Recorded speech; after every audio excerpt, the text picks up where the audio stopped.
সুপ্রিয় দর্শক, আজকে টাইলস লাগানোর নিয়ম প্রসেস দেখাবো। খুব সাধারণভাবে মশলা ফেলানো হচ্ছে, মশলা লেবেলের কাজ চলতেছে। বালু সিমেন্ট মিশ্রিত যে মশলাটা, এই মশলা বসানোর পরে মশলা বসানোর আগে গ্রাউন্ডিং করা ছিল। এখন তার উপরে বালু মিশ্রিত মশলা বসানোর পরে এখন কাঠ দিয়ে লেবেল করা হচ্ছে, যাতে টাইলসের যে লেভেল সেই লেভেল অনুসারে টপটা ঠিক থাকে। এখন লেবেল করাচ্ছি।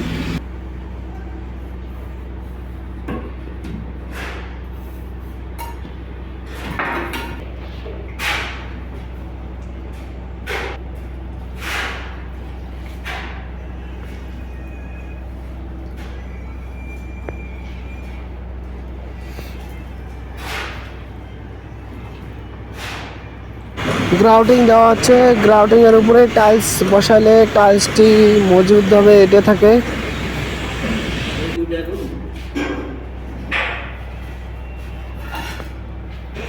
টাইলস বসানোর কাজ চলছে। এই যে টাইলস নিয়ে আসা হলো, টাইলস চলতেছে। হ্যামার দিয়ে টাইলসকে বাড়ি দিতে হয়, তাহলে টাইলসের সব জায়গায় যে বাবল ভিতরে গ্যাপ থাকে সেই গ্যাপগুলো পুরো থাকে। এগুলো কি নাম বলে দেওয়া হচ্ছে? এটা হচ্ছে প্লাস্টারের এগুলো দিচ্ছেন গ্যাপ যাতে ঠিক থাকে, এই জন্য এগুলো দিচ্ছেন না মাঝখানে, যাতে গ্যাপটা ঠিক থাকে। এটা কি নাম? পিনের মতো বলা হয়।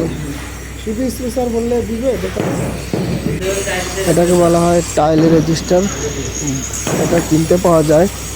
এটা দিলে যে লেভেল থাকে, গ্যাপ থাকে, সেই গ্যাপটা পুরোপুরি অ্যাকুরেট থাকে, যার কারণে এটা ব্যবহার করা হয়।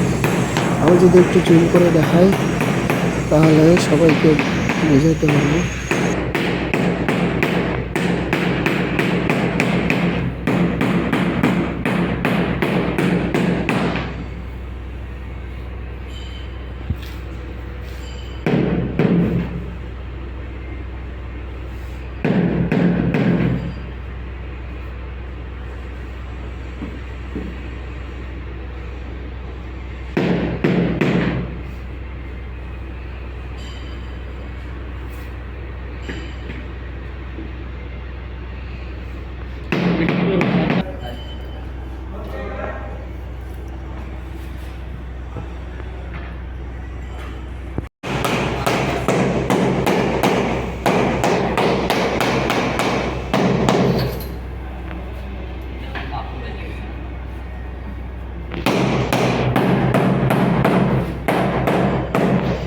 এখন আমরা টয়লেটের ওয়াল টাইলস গাঁথতেছি। ওয়াল টাইলসের জন্য টাইলসের উপরে মশলা দিয়ে পুরোটা মেখে নিতে হয়, তারপরে ওয়াল টাইলসটা সেটিং করতে হয়। এই যে দেখেন, মশলা মেশানো হচ্ছে উপরে, টাইলসের উপরে বেশি করে মশলা দিয়ে সুতা দিয়ে লেবেল করা আছে, সেই লেবেল অনুযায়ী বসানো হচ্ছে। এই যে টাইলস বসতেছে।